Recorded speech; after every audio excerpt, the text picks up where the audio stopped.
Mesdames, Messieurs, peuple congolais, pourquoi et comment le dictateur Denis Sassou Nguesso tue-t-il à petit feu les Congolais? Et pourquoi faire? C'est pas sorcier. Ici, il ne s'agit plus de la guerre qui se passe dans le pôle, du terrorisme militaire dans le pôle, ou de l'épuration ethnique dans le pôle. Ici, il s'agit d'un problème général qui touche tout le monde. Donc, ça touche les Congolais du nord au sud, de l'est à l'ouest.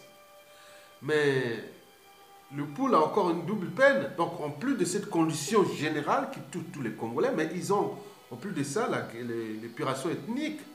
Vous voyez déjà. Mesdames, Messieurs, peuple congolais, d'abord, pourquoi le dictateur Denis Sassou Nguesso tue-t-il à petit feu les Congolais? Et notamment dans les grandes villes congolaises. Bon, parce que cela fait partie de ces stratégies de domination ou de dégradation du peuple congolais. Parmi ces stratégies, je peux vous en citer quelques-unes. 1. Maintenir le public dans l'ignorance et la bêtise. 2. Encourager le public à se complaire dans la médiocrité. 3. Faire appel à l'émotionnel plutôt qu'à la réflexion. Mesdames, Messieurs, peuple congolais, vous l'aurez compris. Alors, comment le dictateur Denis Sassou Nguesso tue-t-il à petit feu les Congolais? Et notamment dans les grandes villes du Congo-Brazzaville. Je peux vous en citer quelques-unes. Pointe-Noire, Dolisie, Madingu, Sibiti, Kinkala, Brazzaville, Djambala, Evo, Ouando, Wesso, Infondo, etc., etc. Bon, il faut voir, oui, il faut voir les conditions dans lesquelles vivent, se nourrissent et se soignent les Congolais. D'abord, le cas de vie est catastrophique. Les règles d'hygiène dans les hôpitaux, dans l'alimentation et la médication sont vraiment caractéristiques du Moyen-Âge ou de la période médiévale au Congo au XXIe siècle. Mais tout cela est pensé, réfléchi et d'ailleurs encouragé par le dictateur lui-même ou par tous les régimes tyranniques. Et pourquoi? Bon, je vous rappelle que cela fait partie des stratégies de domination ou de dégradation du peuple pour qu'il devienne esclave de Sassou et d'Nguesso. Je vous rappelle ces stratégies. Il y a d'abord je vous le rappelle, maintenir le public dans l'ignorance et la bêtise. Vous savez que l'ignorance est la pire des souffrances. Bon, 2, encourager le public à se complaire dans la médiocrité. Eh bien oui. Et 3, faire appel à l'émotionnel plutôt qu'à la réflexion. Bien sûr que le dictateur empêche le Congolais la possibilité de réfléchir et de penser. Mesdames, Messieurs, peuple congolais, eh bien oui. Donc, quand vous êtes dans votre pays, hein, quand vous arrivez à Brazzaville, par exemple, quand vous arrivez au Congo, excusez-moi, vous arrivez au Congo, Brazzaville, vous venez d'étranger, des mondes libres, où ces règles d'hygiène, de l'alimentation, de l'eau et compagnie sont quand même respectées. Et quand vous arrivez au Congo, qu'est-ce qu'il faut faire attention? Attention, danger. On nous signale d'abord le problème de l'eau. L'eau déjà insalubre est déjà empoisonnée par le régime lui-même. On parle de caca, pipi, on met des médicaments, on met plein de choses là dans l'eau là. L'eau est travaillée pour, je ne sais pas quelle molécules ils introduisent là-bas pour que les Congolais soient dans la condition, dans l'état de mental ou comportemental qu'on voit aujourd'hui. L'eau là est polluée. Donc si vous touchez l'eau, vous touchez aussi quelque part la physiologie digestive et le métabolisme cellulaire, avec ses impacts sur, sur tout le corps au niveau de la santé. Donc les gens ont des problèmes au niveau des maladies. Moi, je ne vais pas tous vous les citer. Les maladies touchent tous les systèmes hépato, entéro, gastrologie. N'oubliez pas le système cardiovasculaire avec les AVC, les problèmes des maladies rénales et compagnie. Donc il y en a, c'est travaillé dans l'eau là. Même d'ailleurs dans la boisson que je veux parler. Bon, il faut faire attention au problème de l'eau. L'eau insalubre, empoisonnée. Même si vous allez prendre de l'eau dans le puits. Bon, il faut vous faire un petit cours de géologie parce qu'on parle des nappes phréatiques. Parce que l'eau qui sont dans les nappes phréatiques, ils viennent souvent du ruissellement, ils s'enfoncent. Donc s'ils amènent tous les métaux lourds, tout ce qui est des microbes ou tout ce qui peut arriver à aller jusqu'au fond de la réserve de la nappe phréatique qui est là, qui n'est pas loin. Nous sommes dans le bassin du Congo, les nappes phréatiques ne sont pas loin, on le voit, hein, pas loin. À 10-20 mètres, au maximum 10-20 mètres de profondeur, on a parfois la nappe phréatique. Hein. Donc, tout ce qui est comme les pollutions, tous ces matériaux-là, ces microbes-là vont là-bas, sur la nappe, et vous buvez l'eau là, l'eau infectée, contenant des métaux lourds et compagnie, des perturbateurs endocriniens. Hein? Bon, alors, tous les produits issus de la défécation, hein, des urines des uns et des autres, et toutes les déjections animales, humaines et compagnie. Donc ça descend là-bas directement dans la nappe, et on puise l'eau là, on dit que quoi que l'eau là est potable, mais rien du tout. Il faut vraiment les traiter. Voilà. Bon, il y a des problèmes de l'eau, il y a des problèmes de l'alimentation. Ça, c'est les risques absolus. On parle aussi oui, on parle de beaucoup de parasites qui sont dans cette alimentation. On parle aussi des perturbateurs endocriniens. Parce que les aliments là sont souvent importés dans les conditions qu'on ne connaît pas. La viande avariée, des produits qui sont importés ici dans les conditions. Je ne peux pas comprendre qu'une cuisse de poulet qui soit vient d'Europe ou ailleurs, il coûte équivalent à 1 centime. Donc, il y a beaucoup de produits avariés et aussi empoisonnés et qu'on livre à la population simplement pour le fait qu'ils deviennent malades. Le but est que le Congolais devienne de plus en plus malade. Et je vais vous expliquer pourquoi pas. Bon, n'oublions pas la boisson, hein, les alcools. C'est pareil comme l'eau, hein, insalubre.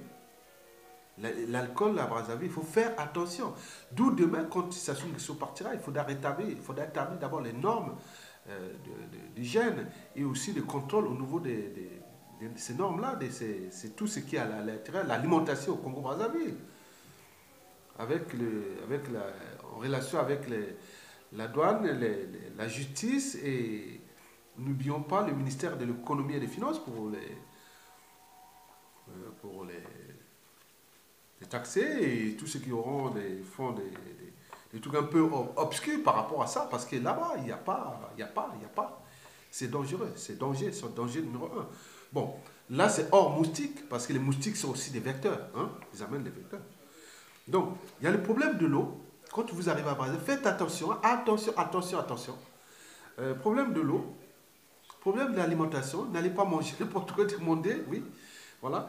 Et trois, la boisson, ça c'est déjà l'essentiel. Hein? Ouais. Donc, tout ce que vous mettez dans le corps et qui passe sur la physiologie digestive et après qui rentre dans le métabolisme, dans la circulation générale, c'est-à-dire au niveau ça passe dans le foie parce que cette alimentation, quand on mange, ça passe par le foie, après en différentes molécules, hein, glucose, donc je vous dire trois types, les glucose, les lipides et les vitamines. N'oublions pas les sels minéraux et compagnie. Bon, mais ça, si c'est contient des molécules qui sont dangereuses pour le cœur, donc ça rentre dans la circulation générale, et dans la circulation générale, le cœur va distribuer ça sur l'ensemble de l'organisme, de notre corps, c'est-à-dire au niveau de tous les organes, et tissus et cellules de notre corps. Donc ça va au cerveau, ça va d'abord nourrir le cœur lui-même par les artères coronaires, et ça va aussi au niveau des reins, on va partout, tout le corps. Je ne veux pas donner tous les organes du corps humain. Donc ça, c'est dangereux.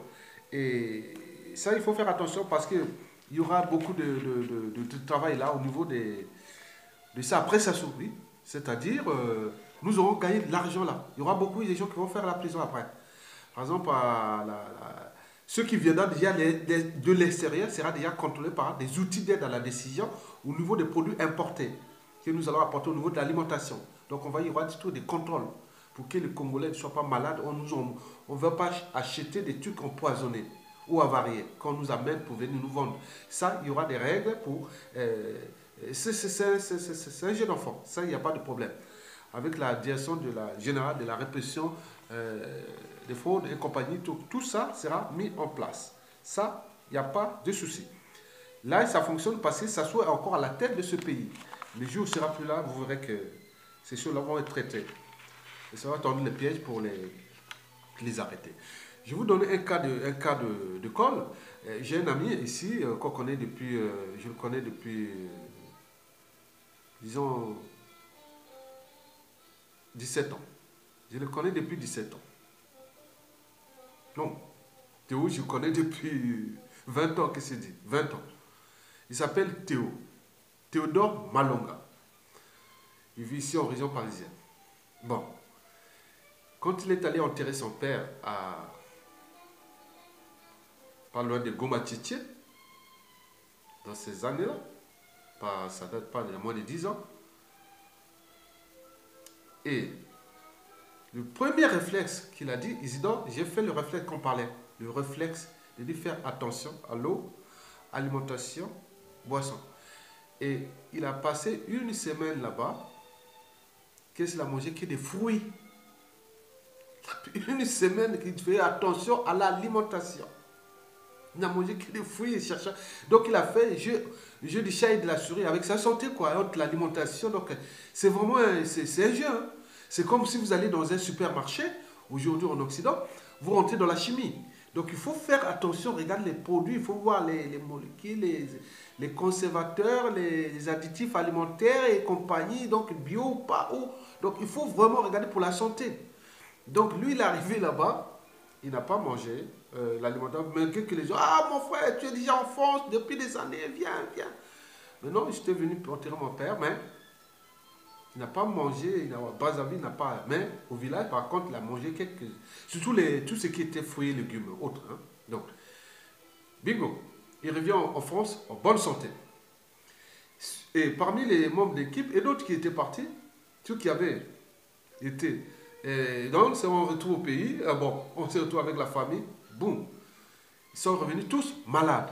Et il y a même une qui était même partie en 2013 là, du côté du nord là-bas, hein, on passait à Gamboma et jusqu'à Makwa, partie de Bordeaux jusqu'à Gamboma et Makwa, et elle est revenue vite. Elle n'a pas fini ce qu'elle devait aller faire parce qu'elle a mangé ou on ne sait pas où se trouvait le problème. Est-ce que c'est au niveau de l'eau?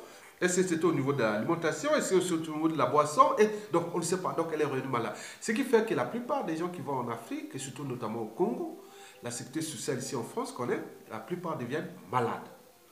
Parce qu'ils oublient déjà les règles d'hygiène qu'ils ont adoptées ici, l'alimentation dans les pays dits développés où on respecte certaines normes qui sont des normes d'hygiène au niveau de l'alimentation. Et n'oublions pas aussi la médication. On parle aussi des médicaments, oui, bien sûr. Et aussi les soins dans les hôpitaux comme chez nous. Mesdames, Messieurs, peuple congolais, vous l'aurez compris. Voilà pour la petite histoire. Donc, au final, avec ces conditions dans les hôpitaux ou dans l'alimentation ou dans tout ça, donc, bon, c'est un bouillon de culture pathogène pour le corps humain. Et au final, donc, les morgues sont pleines à craquer de cadavres parce que les gens meurent, les gens meurent, hein, les gens meurent en masse. Les morgues sont pleines à craquer de cadavres de tout âge et de tous les statuts sociaux. Donc, mais c'est un marché. C'est un marché pour le régime. C'est un marché. Et pourquoi? Parce que quand vous avez des conditions de vie exécrables, tout part. C'est un cycle en fait. Il faut faire un cycle que j'appelle le cycle d'asservissement au tyran. Donc cela commence déjà par les conditions de vie exécrables. C'est penser et réfléchir pour que les Congolais soient dans l'hécatombe de la condition humaine. Donc, sociale. Donc, résultat des courses, les gens sont malades. Trop malades. Et certains, quand ils vont à l'hôpital, on rentre à l'hôpital pour aller mourir. Donc, si vous partez déjà, par exemple, à 50% malade, vous revenez à 100%, trop malade encore, ou cadavre, ou cadavré, comme on dit au Congo.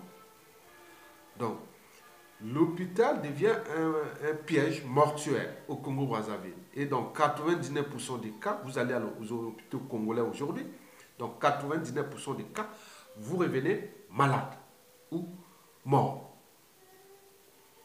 Vous revenez malade si vous êtes parti sain, avec ces maladies nosocomiales. Et si vous étiez malade, vous, c'est le cadavre. Donc, vous allez à l'hôpital, accompagner quelqu'un, si vous êtes sain, vous revenez malade. Celui que vous êtes allé accompagner qui était malade, il est mort. Donc, après, on passe au marché, c'est-à-dire la morgue, il faut payer. Et là, c'est contrôlé par le régime. Donc, ça fait du pécule pour eux. Donc, il faut aller à l'enterrement. Les cimetières, il faut du pécule, c'est du pécule. Si vous n'allez pas au village, il faut transporter les corps et autres. Comme ils meurent en masse, donc les familles font parfois, cherchent même à abandonner les cadavres, parce qu'il y en a trop. C'est l'hécatombe de la condition humaine. Et donc dans ces conditions, les gens ne réfléchissent plus, on ne réfléchit plus. On pense, on est dans l'émotion, on vient de perdre un être cher. Chaque jour, dans les familles, il y a des êtres chers qui sont morts là. Moi j'en ai plein qui meurent là-bas. Et étant donné mes activités politiques, je ne peux pas aller. Même si je partais, bon, ben, c'est tout le monde qui va venir vers toi. Il faut une somme d'argent là, une somme d'argent là, une somme d'argent là. Au final, vous pouvez retrouver en moins des mois, vous dépensez juste l'équivalent de 700, 800 euros. Et comme ça. Donc ça ne s'arrête pas. Majoritairement dans les grandes villes. Mais heureusement pour les gens qui sont restés au village, ils ont encore les conditions que nous avions vécues depuis la nuit des temps.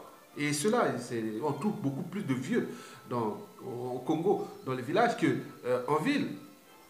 Donc la ville devient un piège mortuaire, où les salubrités, la condition humaine, l'hécatombe de la condition humaine est là. Donc les gens jouent à l'émotionnel qu'à la réflexion. Et bon, pourquoi? Parce que, bon, ben, il faut penser à aller en terrain net cher, il faut faire ça. Et le cycle est bouclé.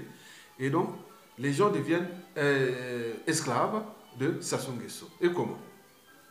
Mesdames, Messieurs, parce que les Congolais passent aujourd'hui l'essentiel de leur temps à ne s'adonner qu'à des occupations médiocres. Oui, les Congolais passent l'essentiel de leur temps à ne s'adonner qu'à des occupations médiocres. Parmi ces occupations médiocres, bon, il y a tout justement ces veillées mortuaires. Ce que Sassou Nguesso appelle la sacro-sainte paix, la paix éternelle. Plus les gens meurent, il est content. Quand les gens meurent au Congo, c'est bien, c'est bon. Je dis d'ailleurs qu'à la fin de Sassou Nguesso, nous aurons perdu au Congo au moins 30 à 40% de la population générale. La population congolaise ne sait que baisser. De 5 millions, on parle aujourd'hui de 3 millions. Hein. Donc peut-être à la fin, quand tu vas partir, on sera à 1 million. Pour un pays qui est l'équivalent de la superficie de la Côte d'Ivoire, qui a 20 millions d'habitants. Et nous avons aussi la superficie du Japon. Exactement, c'est la même superficie. Regarde le Japon, plus de 100 millions, 200, 300 millions. Mais nous, 2 millions. Parce que ça sont en train de détruire. Je ne sais pas pourquoi cet acharnement, accompagné par nous-mêmes. La guerre des égaux, la guerre des élites, des intérêts particuliers, partisans, au lieu de voir l'intérêt général, là où ça sont en train de nous conduire vers les catombes, et vous êtes là en train d'observer, de laisser faire. Et comme ça marche, bon, on ne change pas une entreprise qui marche contre le peuple, puisqu'il y a, la matière qui est là pour l'accompagner. Dans cette folie de destruction de ce peuple, dans un pays de merde. Mesdames, Messieurs, oui, la deuxième occupation médiocre, c'est tout justement les églises de réveil. Et oui, les pasteurs sont devenus des auxiliaires du régime. Ils diffusent à longueur de journée des messages, des paroles, des choses un peu qui sont à la limite de la manipulation mentale et même, je dirais même de la psychiatrie. Même d'ailleurs, certains pasteurs font et défendent les couples. Donc ils s'abusent. Donc ils abusent de leurs fidèles et compagnie. Mais si ça, demain, ça pourra être traité dans le cadre des procédures pénales. Ça, c'est sûr et certain. Le choc de moralité, le choc judiciaire et compagnie. Mais continuez à faire la fête, là, les églises des réveils. Mais dès que ça se passe, c'est la grande cour de récré de manipulation mentale et des genres d'asservissement du peuple, c'est terminé. Mesdames, Messieurs, oui, la troisième occupation médiocre, c'est le débit d'alcool. Il y a plus de débit d'alcool que des lieux de réflexion, des bibliothèques ou des endroits où les gens peuvent réfléchir, au moins. Mais on empêche l'individu de penser et de réfléchir. Il n'y a pas. Donc nous sommes comme au Moyen-Âge, c'est que nous sommes dans la paresse intellectuelle. Elle est totale.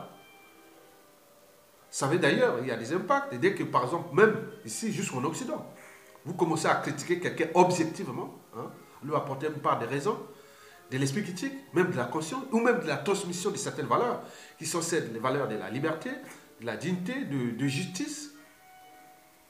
Eh bien oui, mais non, parfois, on se retrouve en face des consciences réfractaires, même ici dans la diaspora. Donc, ils sont partis là-bas, ça peut être aussi au fait d'entraînement. Donc, les gens là-bas amènent cette conscience réfractaire jusqu'ici. On critique quelqu'un objectivement, il devient votre ennemi. Donc, cela étant, donc, il faut la pensée unique. Il faut suivre, oui, c'est ça. Ça, c'est le problème, c'est tout. Le reste, on ne peut pas chercher les solutions en critiquant les uns et les autres pour trouver les failles. Pourquoi nous sommes dans les conditions d'esclavage entre noirs, hein, entrepris par Sassou Nguesso. Parce que Sassou n'est pas là. Il n'est pas ici au pouvoir sans complice. Mesdames, Messieurs, peuple congolais. Bon, vous avez compris qu'il y a trois occupations médiocres qui mettent les Congolais dans un processus d'asservissement au dictateur. Il y a d'abord ces veillées mortuaires. Ils sont dus d'ailleurs aux conditions de vie exécrables qui sont pensées et repensées par le régime. Et après, on les remet dans les églises de réveil. Et trois, c'est les débits d'alcool. Donc le Congolais, le quotidien du Congolais, et c'est ça. C'est-à-dire, les veillées mortuaires, on passe le jour, la journée au travail ou pas, on va le soir, on va aller à une veillée quelque part. Et sinon, le dimanche ou les heures de prière, on va à la prière. Les prières en série. Bon, le troisième, c'est le débit d'alcool. Sinon, on va se bourrer. On est bourré. Et il faut ajouter à cela la sorcellerie, comme pratique criminelle, parce que là, il y a des problèmes de sacrifice humain. Donc, on n'est plus dans le sol. Donc, la sorcellerie devient un moyen de se défouler au niveau procédure pénale. Donc, tout cela repensé dans le cadre de procédure pénale par la suite. Donc, il faudra un choc de moralité, un choc judiciaire aussi. Mesdames, Messieurs, pour restaurer l'État et son autorité. Parce que là, c'est un laisser-aller, c'est une grande cour de récré qui sont en train de faire. Bien sûr que le poisson pourrit toujours par la tête. Parce que dans toute organisation, qu'il soit État, entreprise ou association, quand il y a un dysfonctionnement, c'est celui qui a la tête qui en est responsable. Donc, c'est celui qui a la tête, et tout, c'est une pyramide. Hein? Donc, lui donne les ordres là-bas et tous les autres appliquent. C'est pensé, c'est accepté qu'on doit mettre les gens dans cette condition. Mesdames, Messieurs, peuple congolais, oui. Le fait que toutes ces occupations médiocres deviennent presque récurrentes chez les Congolais, elles provoquent des phénomènes d'accoutumance et entraînent une dépendance psychique. Mesdames et messieurs, oui, par exemple, moi j'ai pu voir quelqu'un ici, venu du Congo. Le premier réflexe, c'était de demander, ah tiens, bon, tu as la bière là, tu as la... Voilà. Oui, bon, c'est une forme de rébellion, ok. Le deuxième réflexe, c'était de dire, ah tiens, mais depuis une semaine, il n'y a pas de veillée ici. Ah non, mais ici on ne meurt pas comme des mouches ici. Ici, on pense, on réfléchit, on apporte la condition humaine et sociale aux citoyens et autres. Mais là-bas, on ne pense pas à dégrader le citoyen. Mais nous, on dégrade. Donc, il n'y a pas de veillée nocturne ici. Non. Ah, je suis arrivé ici, on ne tombe même pas, les gens pleuraient. Oui, non, non. Pleurer, ça peut être un effet d'entraînement. Bien sûr qu'on n'arrive pas à gérer nos émotions. Pourquoi les enfants pleurent si longtemps? Parce qu'ils ne parviennent pas à gérer leurs émotions. La gestion d'émotions est une construction mentale. Donc, si nous, en Afrique, les gens pleurent, non, c'est un effet d'entraînement. L'émotion ne peut pas durer des heures et des heures. On ne peut pas aller dans une veillée pleurer toute la nuit. Ce n'est pas possible. C'est un effet d'entraînement. Ça devient de la comédie. Avec ses nuisances sonores et aussi, vous voyez, donc c'est pas l'émotion, non. Il faut savoir gérer l'émotion. Même quelqu'un qui est mort, je me rappelle avec le professeur Bioka, hein, qui nous enseignait à l'époque la physiologie nerveuse. Quand j'étais en troisième année de licence à Maringouabir, à la faculté des sciences, il nous expliquait pourquoi. Il me disait, Ayatonga, bon, ben, un jour vous irez en Europe. Vous verrez que là-bas, les gens ne pleurent pas à longueur de journée comme ça. Les gens savent gérer leurs émotions. Mais nous, ici, on est là en pleurer.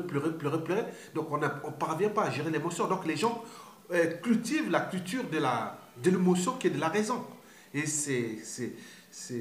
cette dépendance, c'est-à-dire les formations restent bloquées au niveau des émotions, donc ça ne pénètre pas au niveau du cerveau. Et supérieur à celui de l'intelligence, de la créativité, de l'innovation, de la conscience, du raisonnement, des hypothèses et compagnie. Mais nous, on reste sous l'émotion. Et ce n'est pas bon pour le développement d'un pays. Et la cognition, elle est basse. Il y a une baisse cognitive, elle est totale. Donc, il nous parlait tout justement, le professeur Bioka, salut, il est en vie, par exemple, il est quelque part ici en France. Bon, il connaît ça. Il m'enseignait ça. Bon, donc, au niveau de la gestion des émotions, nous, on peut faire cultiver la culture de l'émotion. Et c'est les raisons pour lesquelles Sassou Nguesso l'a très bien compris dans son régime. Ça fait partie de ses stratégies de domination. Oui, oui. Encourager, faire appel à l'émotionnel plutôt qu'à la réflexion. Et c'est ce qu'on fait. Les gens pleurent, là, on pleure. Nous, par exemple, quand j'étais au village, hein, je suis un villageois, hein, même si je suis né à Brazzaville, bien sûr. Mais j'ai fait mon école primaire au village. Bon, je suis parti au village. Mais parfois, quand il y a des veillées ou une personne est morte dans un village, et les gens, les femmes arrivaient, c'est majoritairement les femmes, ils viennent en groupe, avant d'arriver au village, ils disent non, toi tu commences à pleurer. Ah tiens, ils se donnent des rôles. Et moi j'étais tout petit parfois avec ma grand-mère et j'ai trouvé ça rigolo. Bon, donc on attend, et même toi tu commences, la dernière fois c'était moi. Alors tu commences ça. Et l'autre commence à pleurer. Et l'autre s'enchaîne. Et c'est là toute la nuit. Bon, écoutez, non, c'est de la comédie. On ne réfléchit pas.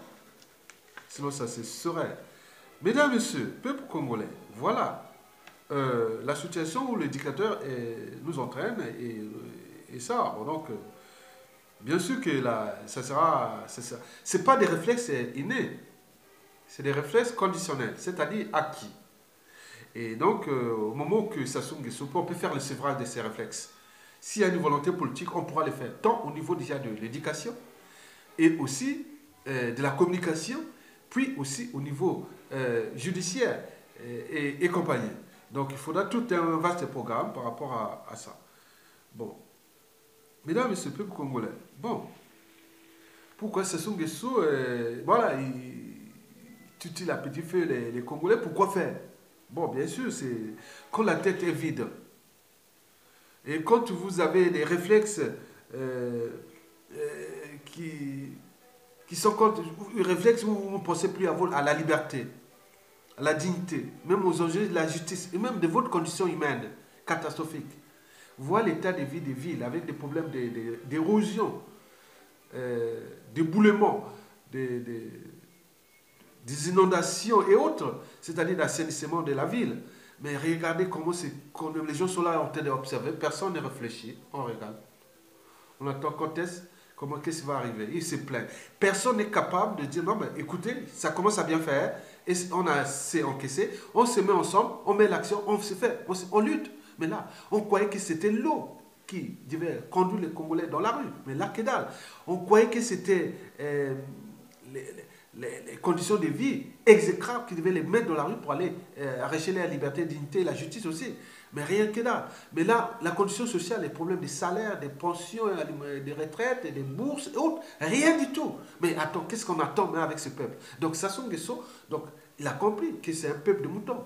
Et bien sûr que les peuples de moutons ont toujours des pouvoirs de loups.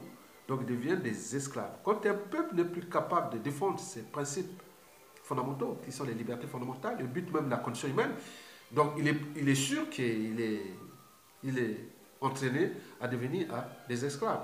Donc les gens ne se rendent pas compte qu'ils sont des esclaves de Sassou Nguesso. Et on pouvait jouer des boucs émissaires, le nord au sud, est, ouest, telle tribu, telle... Non, non, non. C'est une situation générale d'un peuple. Ailleurs, on se met ensemble, on y va. Ce n'est pas le problème que... Non, ici, en Occident ou ailleurs, dans les peuples libres, ils sont comme un peuple. S'il y a une condition, il y a quelque chose qui passe, tout le monde regroupe, on y va. Mais nous, on peut... Ah non, ça concerne que eux. Bon, tant pis, tant pis, tant pis. Ah non, c'est pas bon. Et l'éducateur l'a très bien compris d'ailleurs. Donc nous, on joue plus à l'émotion qu'à la raison. Et bon, donc on devient, voilà, des sujets au service de la tyrannie, donc ces esclaves. Et nous les vivons. Donc c'est ce qu'il fallait démontrer. CQFD. Bon, donc au final, bon, Sassou fait partie de la haute trahison, donc dans ces crimes économiques et les crimes contre l'humanité, il y a aussi ces crimes-là qui sont là de Katom, parce que lui appelle ça la sacro-sainte paix, la paix éternelle. Et c'est ça que nous sommes en train de vivre. Bon, au total, je vous ai dit que le Congo pourra perdre, comment? Je dirais, pourra perdre au moins 30 à 40% de sa population. Ça, c'est sûr et certain. Au moment où là où c'est voilà, parce que c'est industrialisé, c'est instrumentalisé, ce genre de comportement. Parce que les Congolais ne réfléchissent plus. Les gens des réflexes. Les gens me posent même la question, mais pourquoi tu critiques Sassou comme ça?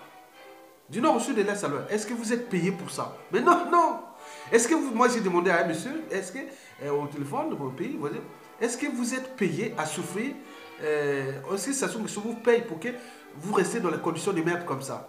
Ah mais non. Oui, mais alors, la liberté c'est quoi? Vous voyez l'état où je vous dis que l'état où se trouve le pays au niveau des mentalités, des habitudes et des comportements et des valeurs. Les valeurs de liberté, de dignité et de justice. Les gens sont comme... bon, ça devient normal. Pourquoi vous luttez contre... Pourquoi vous critiquez Sassou? Pourquoi vous faites ça à Sassou? Mais attends, tu es dans la merde. Et après, vous demandez des mandats Westernium à l'étranger, vous demandez ceci. Mais attendez, qu'est-ce qui vous arrive? Il y a un problème. Donc, voyez l'État. Donc, c'est un peuple qui a été manipulé, entraîné et mis dans ces conditions. Donc, ça se les a affamés, les a laissés sans éducation, les a traumatisés, les a endeuillés, il les a fliqués, il a fait ça. Ainsi anéanti, le peuple ne peut que s'adonner à ses occupations médiocres et par conséquent devenir des esclaves de Sassou et Nguesso pour encore quelques années. Mesdames et messieurs, peuple congolais, je vous remercie.